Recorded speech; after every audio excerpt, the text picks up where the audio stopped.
పశ్చిమ బెంగాల్ అసెంబ్లీ ఎన్నికల తుది దశ పోలింగ్ ముగిసింది. సాయంత్రం 6 గంటలతో పోలింగ్ గడువు ముగియగా క్యూ లైన్లలో ఉన్న వారికి ఓటేసే అవకాశం కల్పించారు అధికారులు. బెంగాల్ సీఎం తృణమూల్ అధినేత్రి మమతా బెనర్జీ సొంత నియోజకవర్గం భవానీపూర్లో ఓటేశారు. బెంగాల్ ఓటెత్తింది. పోలింగ్ కేంద్రాలకు ఓటర్లు పోటెత్తారు. గతంలో ఎన్నడూ లేని విధంగా రాష్ట్రంలో ఓటరు చైతన్యం వెల్లివిరిసింది.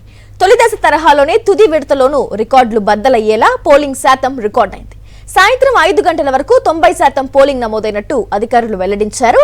హుగ్లీలో 90.3%, నాదియాలో 90.2%, దక్షిణ 24 పరగణాల జిల్లాలో 89.5%, దక్షిణ కోల్కతాలో 86.1%, భవానీపూర్లో 85.5% ఓటింగ్ జరిగింది.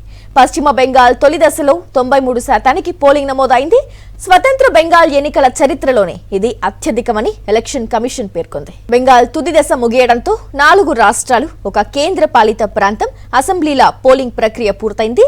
మే 4న ఓట్లు లెక్కించి ఫలితాలు ప్రకటించనుంది కేంద్ర ఎన్నికల సంఘం. బెంగాల్, తమిళనాడు, కేరళం, అసోం, పుదుచ్చేరి అసెంబ్లీ ఎన్నికల ఎగ్జిట్ పోల్స్ కాసేపట్లో వెల్లడి కానున్నాయి.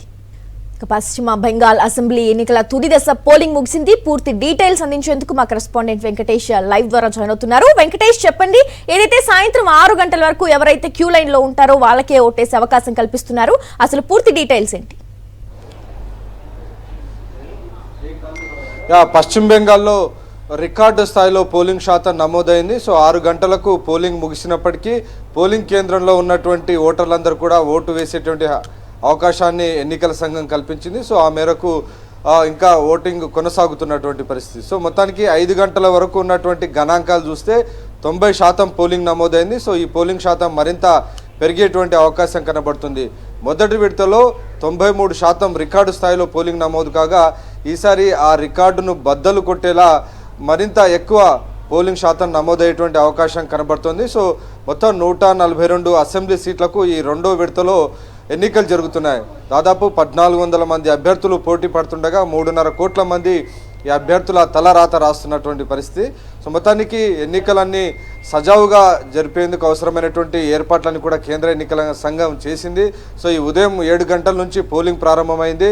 6 గంటల వరకు ఈ పోలింగ్ ప్రక్రియ కొనసాగుతూనే ఉంది. సో ఈ మధ్యలో ఆల్మోస్ట్ 11 అవర్స్ పాటు జరిగినటువంటి ఈ పోలింగ్ ప్రక్రియలో భవానీపూర్ ఒక టెన్షన్ క్రియేట్ చేసింది. సో ఈ భవానీపూర్ నియోజకవర్గం నుంచి మమతా బెనర్జీ అలాగే సువేందు అధికారి ఇద్దరు పోటీ చేస్తున్నారు. సో ఇద్దరు నాయకులు కూడా రోడ్లపైకి వచ్చి తమ అనుచర గణంతో హంగామా సృష్టించారు. దాంతో భవానీపూర్ అంతా కూడా తీవ్ర ఉద్రిక్త పరిస్థితులు నెలకొంది. సో చివరి నిమిషం వరకు కూడా భవానీపూర్లో ఈ రకమైనటువంటి ఒక టెన్షన్ వాతావరణం నెలకొంది. వీటితో పాటు ఫాల్తా అనేటువంటి నియోజకవర్గంలో కేంద్ర ఎన్నికల సంఘం రీపోలింగ్కు ప్రకటించింది. అక్కడ ఉన్నటువంటి ఈవీఎం ట్యాంపరింగ్ జరిగింది. ఈవీఎం ట్యాంపరింగ్లో అక్కడ ఈవీఎం పైన ఉన్నటువంటి లోటస్ సింబల్ పైన టేప్ను అతికించారు. సో దాంతో అక్కడ ఓటర్లు లోటస్ సింబల్ పైన ఓటు వేయకుండా అడ్డుకునేటువంటి ప్రయత్నాలు జరిగాయి. సో ఆ నేపథ్యంలో ఆ ఎన్నికలను పూర్తిగా రద్దు చేస్తూ రీపోలింగ్కు కేంద్ర ఎన్నికల సంఘం ఆదేశించింది. సో ఆ నేపథ్యంలో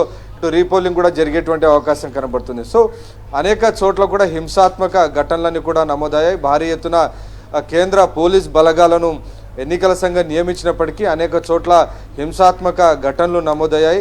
అనేక చోట్ల ఓటర్లను అడ్డుకునేటువంటి ప్రయత్నం చేశారని మమతా బెనర్జీ ఆరోపించారు. ప్రధానంగా తమ నాయకులను అలాగే పోలింగ్ ఏజెంట్లను సిఆర్పిఎఫ్ బలగాలు బెదిరించాయి, బయటికి రాకుండా అడ్డుకున్నాయని మమతా బెనర్జీ ఆరోపణలు చేస్తుండగా మమతా బెనర్జీ ఉదయం నుంచి కూడా తమ టీఎంసీ గూండాలతో రోడ్లపైన తిరుగుతూ ఇంటిమిడేట్ చేస్తున్నారని సువేందు అధికారి ఆరోపణలు చేశారు. సో మొత్తానికి రెండు పార్టీలు కూడా ఆరోపణలు ప్రత్యారోపణలతో మొత్తానికి ఒక టెన్షన్ వాతావరణాన్ని సృష్టించాయి.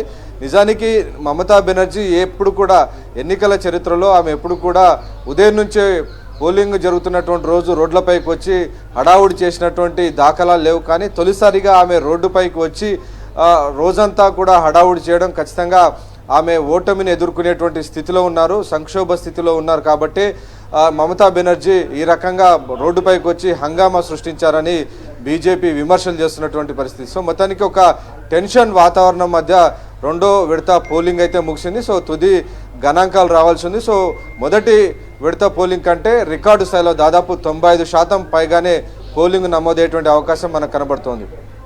Right, thank you Venkatesh.